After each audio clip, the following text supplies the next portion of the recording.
Okay, well, this is going to be a great talk.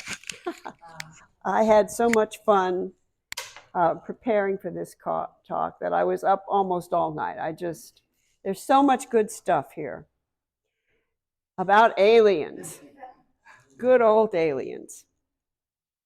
And the talk is three basic parts.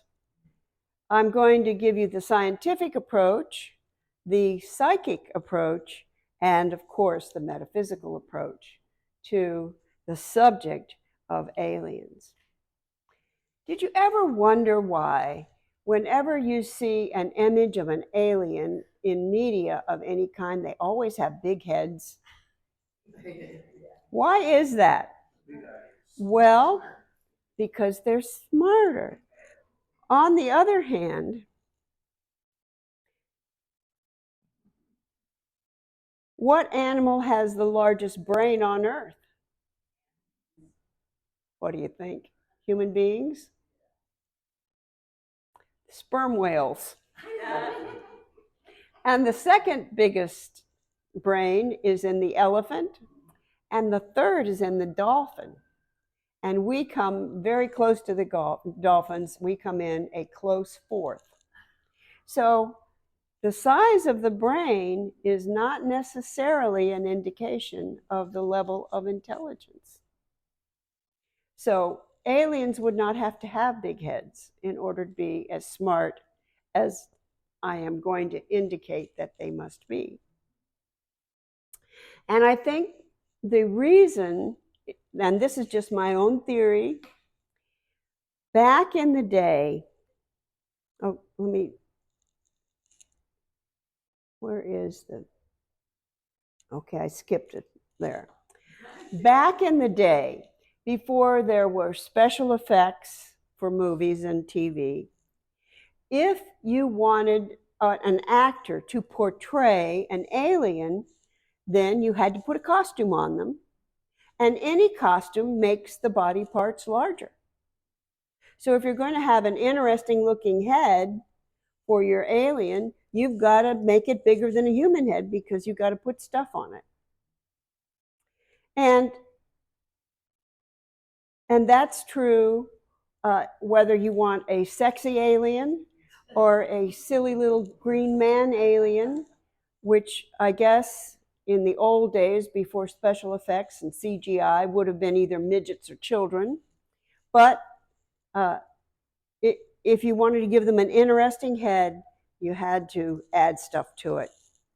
And for that matter, there is absolutely no reason to assume that aliens would have a human form.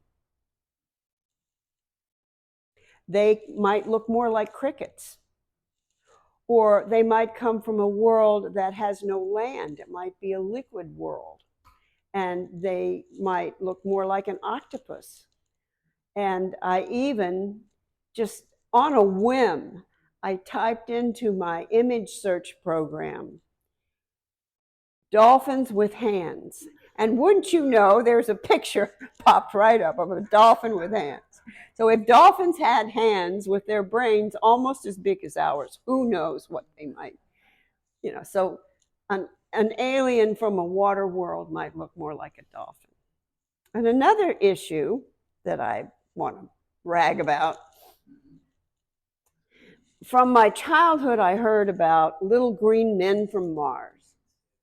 Well, scientists tell us that animal life on a small planet, which has low gravity, and Mars has less gravity than the Earth, that's why they lost their atmosphere, would grow tall. But animals that evolved from a big planet with heavy gravity would need to be short and stocky in order to support themselves in the heavy gravity. So if you run into a tall alien, you can say, did you have a nice trip from Mars? Because you know the tall aliens would come not from Jupiter, for instance, but from Mars. Just kidding. Okay, what about the idea that the UFOs are flying saucers. Where did we get this idea that they're in a saucer shape?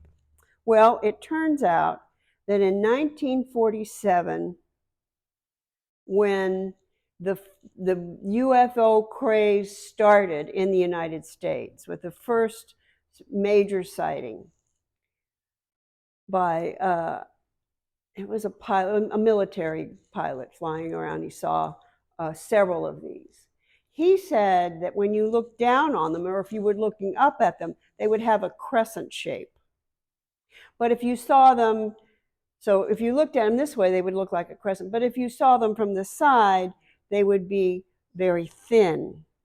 And he said their movement was just like if you threw a saucer across a still lake and it bounced. That was kind of the action of the pattern of their flight. Well, when this was put in the newspaper for the first time, these two things, that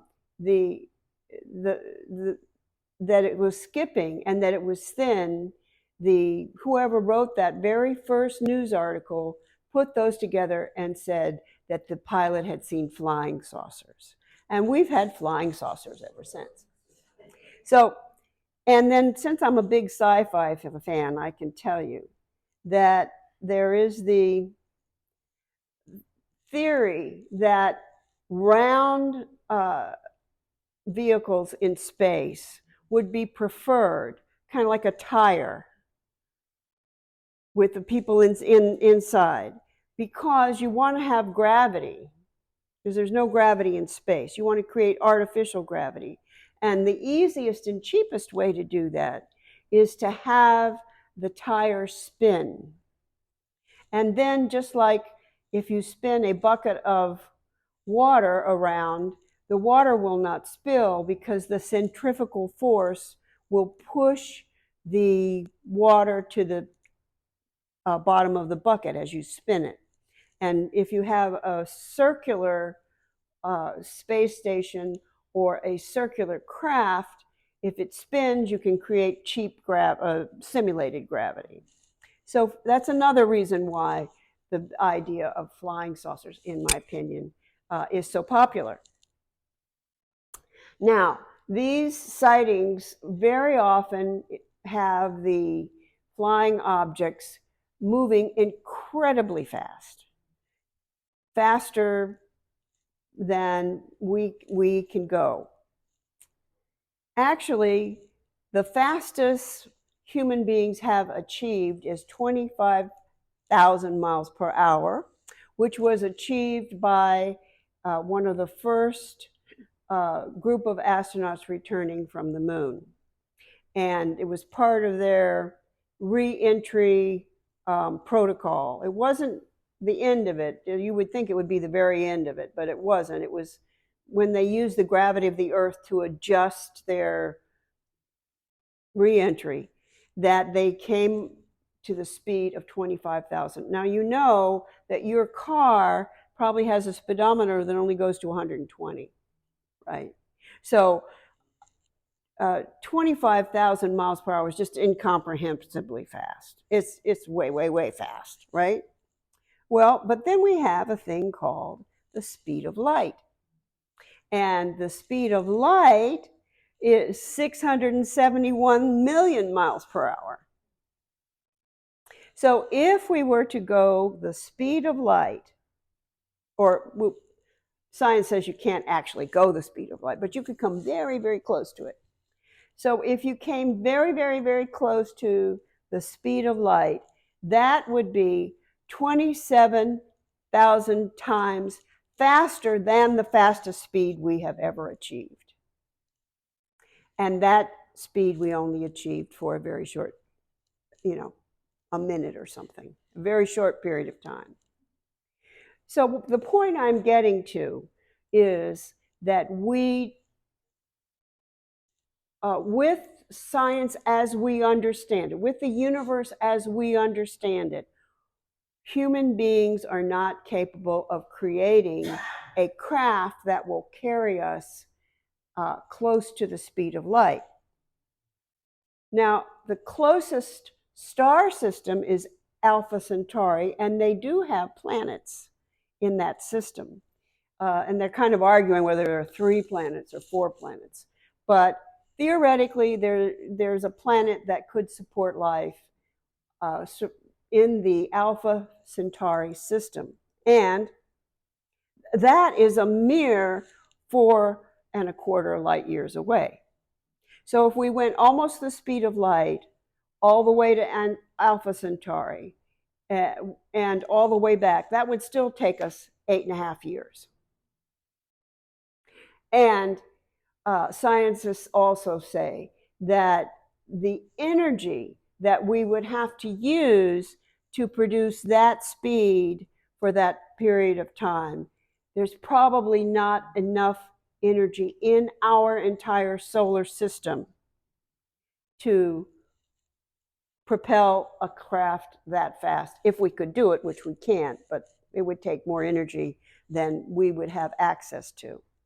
So the round trip would be 8.5 years if you could go 27,000 times faster than as fast as we've ever gone, even for a short distance. So this is what scientists talk about when they discuss whether or not UFOs are alien spaceships. They say, it's just with the knowledge we have of the universe, it's just not possible. It's impossible for them to get here. And that's the science. So now I'll move on to other approaches. So, if intelligent beings on other planets have advanced to the point of being able to visit us across trillions of miles, something we can only fantasize about, they would be advanced enough that they could study us without detection. Don't you think? They could study us from the comfort of their own homes. They would not need to abduct anyone to get a human sample. In fact, with radio and television, we have broadcast into the universe more than even a curious alien would care to know. From the hard sciences, we have lots of programs about hard sciences, to the nonsense in television's vast wasteland. So if intelligent life has evolved on another planet, it's highly unlikely that they would look anything like us. The little green men, or the Greys, as you may have heard of the Greys, usually with oversized heads, are the product of science fiction and movie lore. However much UFO sightings may seem to be some form of spacecraft, there's no apparent rhyme or reason for their activity. If you are a UFO watcher, if you're interested in this kind of thing, you know that the various sightings have all been different. They don't do the same thing. They don't look the same. Sometimes more than one person or more than one group will see a sighting, the same sighting, and report it separately. So they're reporting the same thing or almost the same thing. But the sighting that occurs in China one year and in Brussels the next year and in Buenos Aires the next year, they're all different. There are some similarities, like moving around or zooming in a way in patterns that our aircraft cannot achieve, but each sighting or collection of sightings is substantially different from all the others. If they are here, if they were to be here, and they wanted to help us, they have yet to do so. If they are here to hurt us, we have no defense. If they can travel many light years to visit us, they are light years, excuse the pun, they are light years ahead of us in technology. A weak analogy would be if you sent a modern special forces squad against a band of primitive hunter-gatherers.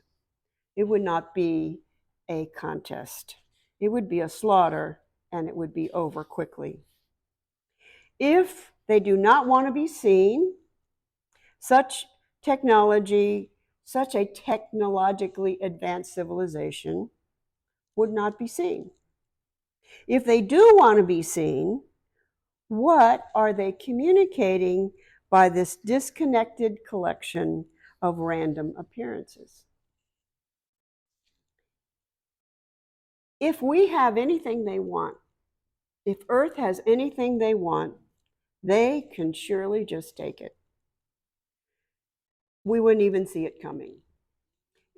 Just suddenly, all of a sudden, all the gold on the planet would disappear, or all the oxygen. What would we possibly do to protect ourselves against an alien force so advanced? So therefore, it is my conclusion that if aliens have been here, or if they exist, they are benign. They're only interested, if they're only interested in monitoring our progress, they could do that without being seen. And if they wanted to, they could just listen to our radio transmission and watch our TV shows. There would be no need for them to show themselves. If they want us to see them, what are they saying?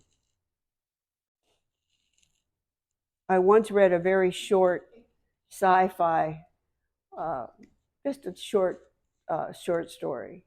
Two aliens were just exploring around, and they came upon Earth. And one of them said, "Wow, there's intelligent life on this planet. I'm getting the transmissions." And the other one said, "Let's go take a look." So they came in closer, and one of them got a good look down at us and said, "Meat." The other guy said, "What do you mean?" He said, "They're made of meat." Yeah. Do you want to go any closer? No, let's get out of here. Okay. So if they are only interested in monitoring our progress, they could do that without being seen. So if they want to see us, want us to see them, what are they trying to communicate? If they were here thousands of years ago and wanted to help us, why did they help us to build pyramids or draw giant figures on the hills?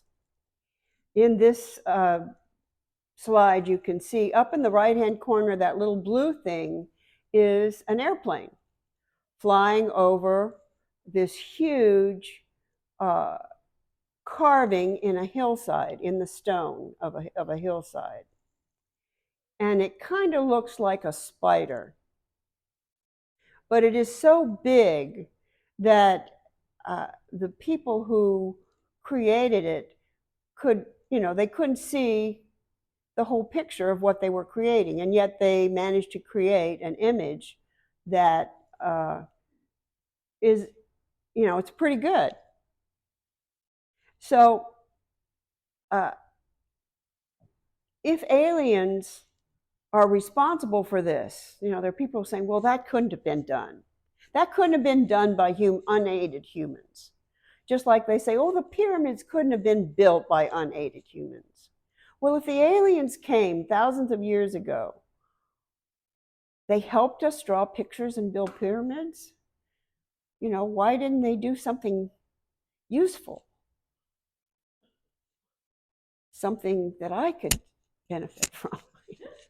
Okay, so I want to move on to another aspect of science that will kind of slide into the next portion.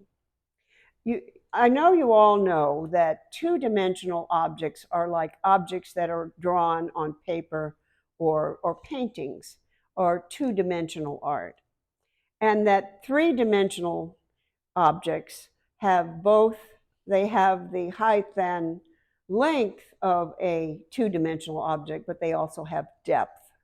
So three-dimensional art would be like a statue. And the fourth dimension is time. Time means movement. Without my going into, I know I've talked about this before, and I'm sure you all absorbed it and remembered it, so I won't have to tell you again. But time is really our measurement for movement. It always boils down to movement. So the fourth dimension is time. Think of the statement, time stood still. That is just a phrase that is used to express that everything is frozen, right? So the fourth dimension is time.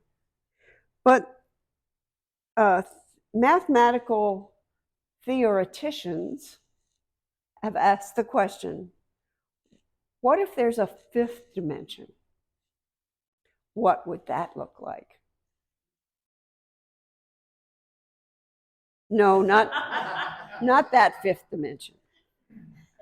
We don't know what a fifth dimension would look like.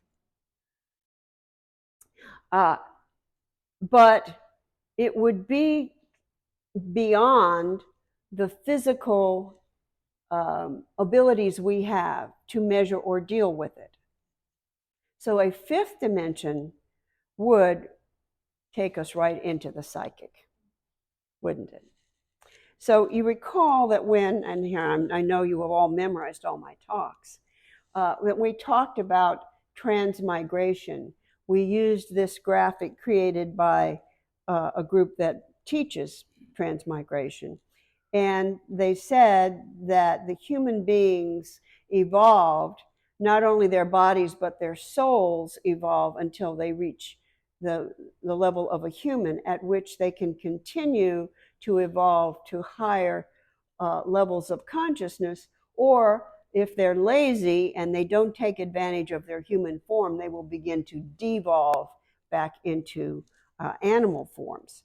But that black square is, I'm going to blow that up for you. In this faith system, which I believe is Buddhist, they say that you can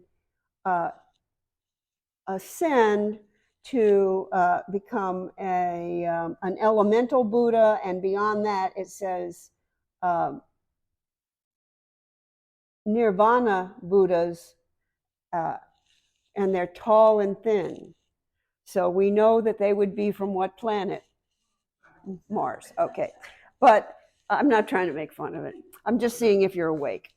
But in this particular illustration, they chose to say that the nirvana Buddhas, if you become a nirvana Buddha, you would look like a tall, thin being. And then they talk about and then the next step is oops, I lost my steps. The next step is a Bodhisattva Buddha, ascended extraterrestrials. And if you are surprised or wondering why Buddhists would be talking about extraterrestrials, it's because in Buddhism, they have always taught that there are other worlds and that you can incarnate into a different world, either a better world or a more difficult world.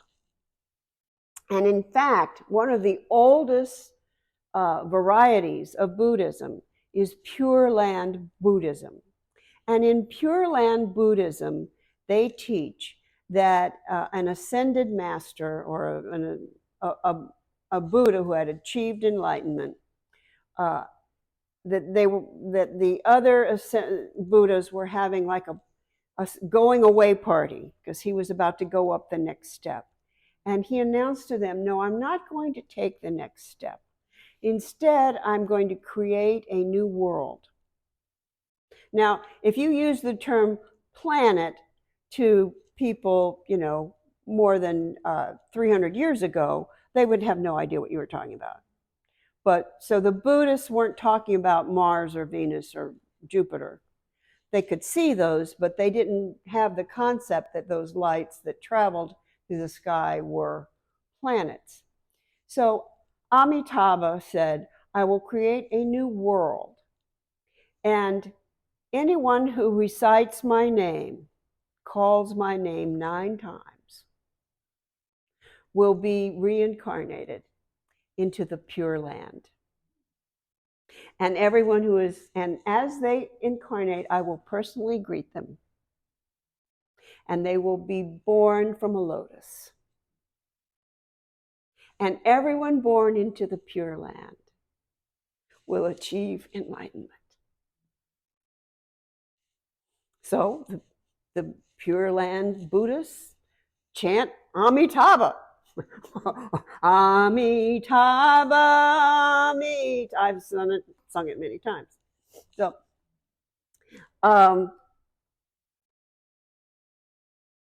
but this is not the idea of seeing things in the sky has been around for a long time. You remember the prophet Ezekiel. He saw 4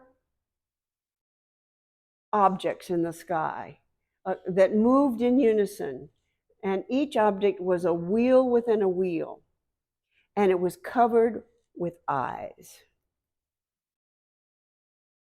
And on top, and moving with it, was 4 angels. And well, we call them angels, but he described them as, very strange looking beings. And they were carrying the throne of God. Well, this happened during the exile. The temple that was the center of Jewish faith at that time, they believed that God visited the temple. It was like his summer home, He would come down from heaven. He would be in the temple. God, Yahweh, would be in the temple from time to time. But the temple was destroyed. And the people were taken captive and moved over to Babylon. That's why we call it the Babylonian captivity. And it was at this time that Ezekiel brought them hope. And he said, I've seen a vision of God in the sky, supported by these angelic beings and these 4 wheels within wheel things. Well, why 4? Because a chariot has 4 wheels.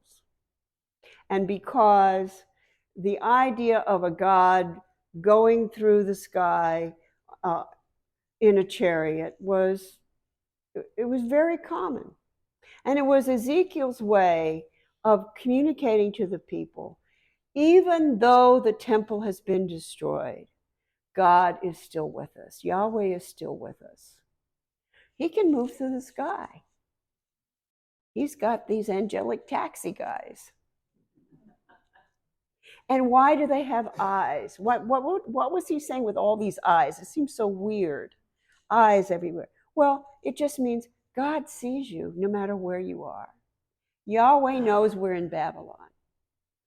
Yahweh sees everything. Now, in our culture and in our understanding, we would call that omnipresence and omniscience. But in those days, that was the way he was, and it may have been what he saw in his vision, but it was coming from his subconscious as a way of expressing a truth. So my point is that many of the things that have been recorded in history as spiritual events or mystical events, you could say that they were just like the flying saucers we're seeing today. Because when we see something mystical, we will tend to interpret it in terms of our own understanding of the universe.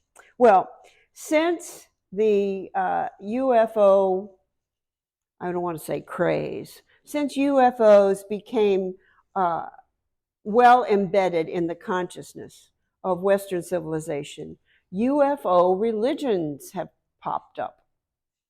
And one of them, I'm going to tell you about a couple of them. And if you go to the resources, they have some really good, I've got some really good videos on UFO religions. And one of them is realism. And this guy, Claude, a French guy, Vorilon, founded this based on what he said was that he was taken up into heaven. I mean, he was taken up in a spacecraft, and that while he was up in the space, the aliens told him that, you know, what he brought down. Like most religious UFO religions, just like our religions were founded by Muhammad or Abraham or Jesus, they all had visions. You know, remember, Jesus started his ministry because the heavens opened up and he heard a voice saying, "You are my beloved Son, in whom I'm well pleased." That was the heavens opening up. This is a very common motif. In realism, God is considered an ancient alien who cloned himself to create the first human, and both first humans. Realists are working to perfect cloning so that we can clone our bodies and transfer our minds into our young duplicates. Bright idea, huh? So that way, when this body gets old, you can clone a young body and transfer your mind to your young body, and that's how humans will achieve immortality. So Claude Vorilon claimed to have been abducted by aliens who gave him this knowledge. And realism teaches, and then he changed his name to Rael. So realism teaches free love. And Rael himself lives with several women called associates. There's an order of angels that young women aspire to join, but only beautiful women, young women, are allowed to join. Ugly women need not apply. So you could all apply, except the guys. I could not apply. Okay. So needless to say, various scandals have propped up around realism.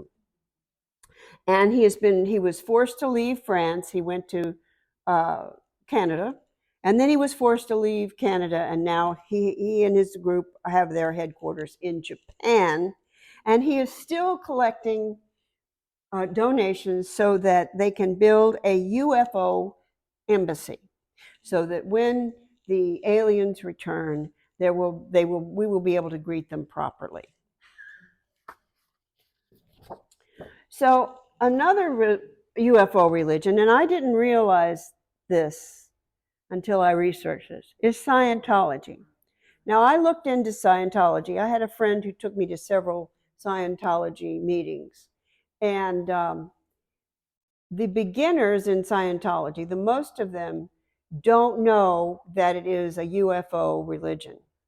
It's only the people who have gone all the way up the ladder in Scientology and then left who told us what the religion is actually based on. According to L. Ron Hubbard, you can, when you go through their processes, you release your emotional disabilities and your blocks and your phobias, all of that. You can be cleared of all of that. But you still have to stay in Ontology for more training, because some of the issues that you deal with came from a prior incarnation. And in that prior incarnation, you were an alien involved in alien space wars. So that's a secret that didn't get out until people started leaving Scientology. So most modern UFO religions are based on founders who were called contactees, who received psychic messages from aliens. One of them was George Van Tassel, who claimed to communicate with an entity called Ashtar. And you can see here a building that he wrote. It looks like a little observatory, and it did have a telescope in it. But he claimed that in this building, he achieved not only healings, but also time travel based on what he learned from Ashtar. And then another group was started by a guy named George Adamansky, who took a lot of photos of what he claimed to be UFO sightings. But after a while, someone realized that what the picture he had as a flying saucer was actually a picture of an egg incubator used by farmers.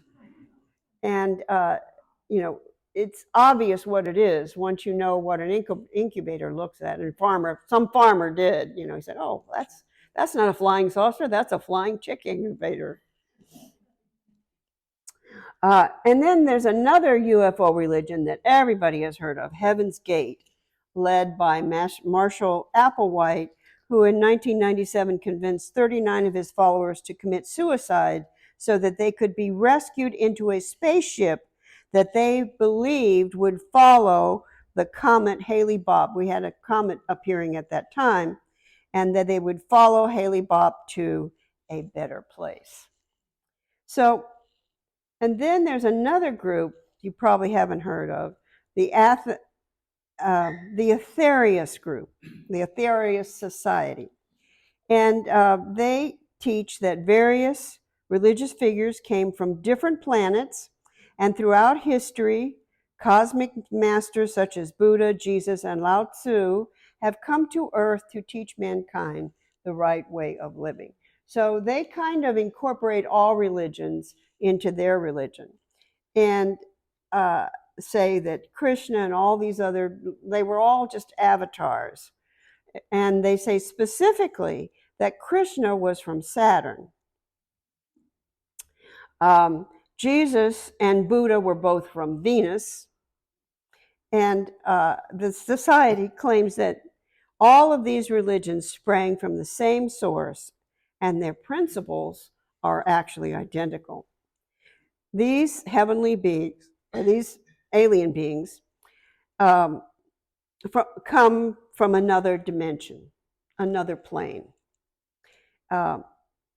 As the idea of a corporeal intelligent life on other planets was known to be unlikely even in the 1950s. In other words, even in the beginning, when there was a lot of publicity and a lot of buzz about UFOs, people knew that neither Mars nor Venus were inhabitable. So this group says, well, that's because they're living on these other planets, but they're living on another plane. They're living in a fifth dimension, or a sixth, or some other dimension. The society's concept is that these beings exist on a spiritual level by maintaining higher vibratory rate, which can be lowered. And then when they lower their rate, we can see them. And sometimes they accidentally lower their rate and we see them in the sky.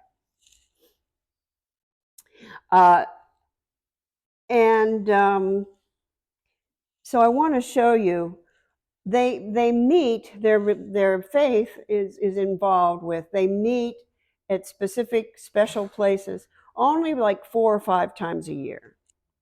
And they chant. They get together in a circle and they chant. And they choose different chants on different days from different faith traditions. And then one by one, they come up and they deposit the prayer energy into a battery. So here you can see one of them.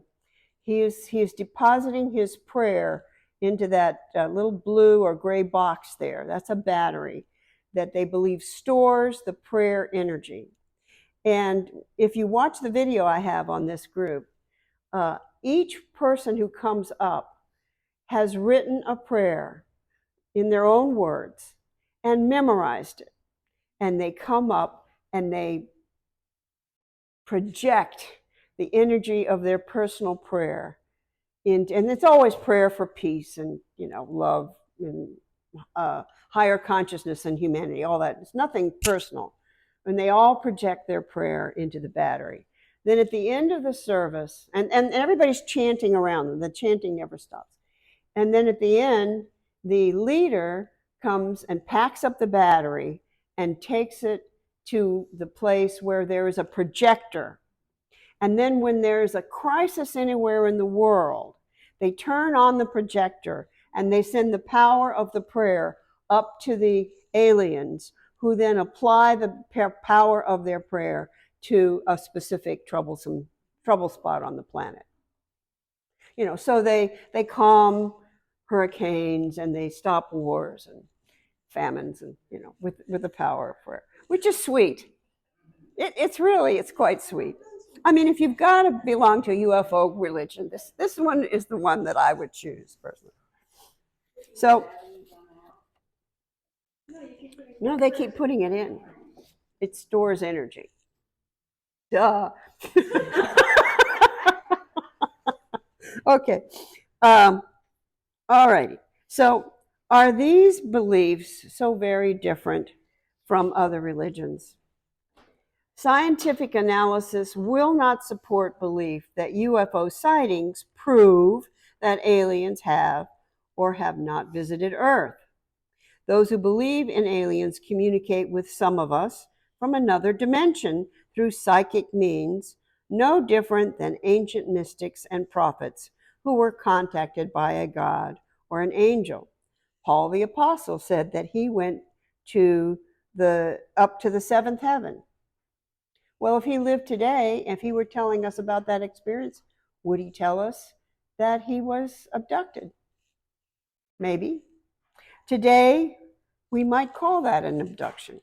And during the last 2,000 years, Christians have received messages from Jesus, from the Virgin Mary, and in Islam, Muhammad received his wisdom from an angel. And in Mormonism, Joseph Smith received his from God the Father and God the Son, who appeared to him in a shaft of light coming from the sky. Many of the messages claims to have been received from aliens are positive and healthy. They advocate a change in consciousness to save humanity by raising us to a higher spiritual level.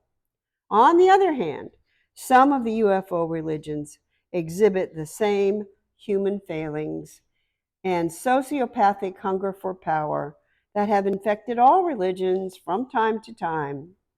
And this does not mean that all spiritual belief systems are wrong or harmful, only that human beings are involved with all of our complicated frailties. We cannot dismiss alien contact because it is not scientifically supported any more than we can dismiss spiritual faith. Nor should we dismiss all the beliefs of the UFO religions as so much silliness just because their beliefs take unfamiliar forms. When I first came to Unity, my minister, Hal Rosencrantz, used to say, "Keep an open mind, but don't let your brains fall out." And to that, I would like to add, to have an open mind, you must have an open heart. So with our open hearts, let us affirm together our closing affirmation. With an open heart and an open mind, I grant everyone safe passage through my consciousness. Amen. So be it, and so it is.